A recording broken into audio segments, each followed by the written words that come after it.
হল্ক আব্বাজান, এইটা তুই নাকি? চোখ কি আরে ধোকা দিতেছে? এতদিন কই আছিলি বাবা? আই রাত দিন তোরে খুঁজছি, একবারও শান্তি পাই নাই। যেই বাড়িতে আর ভালোবাসার দাম আছিল না, যেখানে আর মানুষটার অপমান করা হয়েছিল, সেইখানে আই আর ফিরি নাই।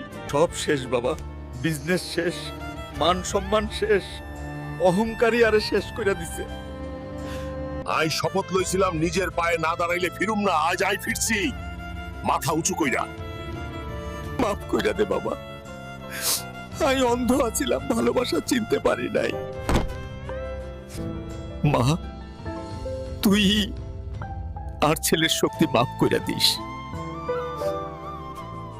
বাবা, অতীত যাক, এখন আমরা এক পরিবার। আজ সম্পদ না, আজ আর পরিবার পূর্ণ হইছে।